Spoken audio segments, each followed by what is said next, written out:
छत्तीसगढ़ भाजपा में क्या अब वरिष्ठ नेताओं का दौर खत्म हो चुका है? क्या अब बृजमोहन अग्रवाल, अजय चंद्राकर, अमर अग्रवाल, धर्मलाल कौशिक, राजेश मूणत जैसे नेताओं को मार्गदर्शक मंडल में जगह दे दी गई है? नमस्ते, मैं सोनी। ये सवाल इसलिए भी उठ रहे हैं क्योंकि इन वरिष्ठ नेताओं को न तो संगठन में जगह मिली है और न ही मंत्रिमंडल में। इन नेताओं को निगम मंडल में भी नजरअंदाज किया गया है।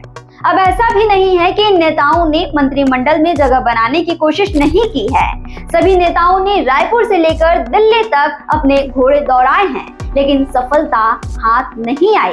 इस बार मंत्रिमंडल में पहली बार विधायक बने नेताओं का जलवा है।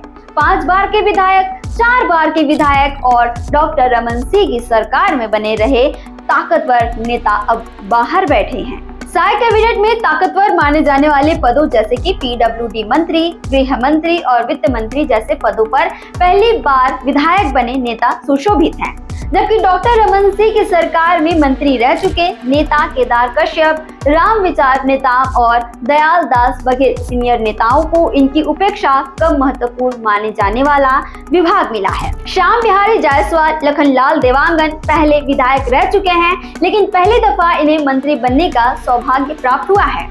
एक दिलचस्प बात यह भी है कि जो 3 नए मंत्री बने हैं, उनमें से 2 तो कांग्रेस से बीजेपी में शामिल हुए। तो ये रणनीति किसकी है, जो अपने पुराने ताकतवर नेताओं को साइडलाइन करके पहली बार के विधायक और कांग्रेस से बीजेपी में शामिल हुए नेताओं को ये जिम्मेदारी दी गई है? यहाँ पर नेताओं से, राजनीतिक पंडितों से यही जवाब मिलेगा कि भाजपा में नेताओं की नई पीढ़ी तैयार की जा रही है, लेकिन मामला इतना सीधा भी नहीं लगता है। कोई खिलाड़ी जरूर है जो इन वरिष्ठ नेताओं को निपटाने की कोशिश कर रहा है। शायद ये वरिष्ठ नेता जब पिछली सरकार में ताकतवर थे तो जरूर किसी नेता को इन्होंने आंख दिखाई होगी और आज वो नेता ताकतवर बन चुका है और अपने अपमान का बदला ले रहा होगा। बहरहाल ये भाजपा की बात है और इसकी वजह भाजपा नेता बखूबी जानते होंगे।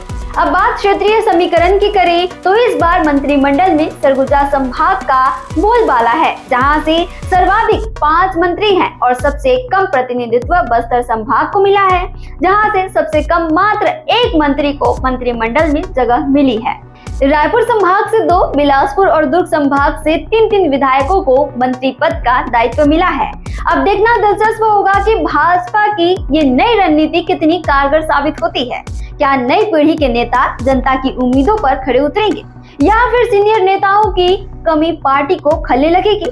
वरिष्ठ नेताओं की चुप्पी और नए नेताओं का उत्साह यही आने वाले दिनों में छत्तीसगढ़ की राजनीति की दिशा और दशा दोनों तय करेगा।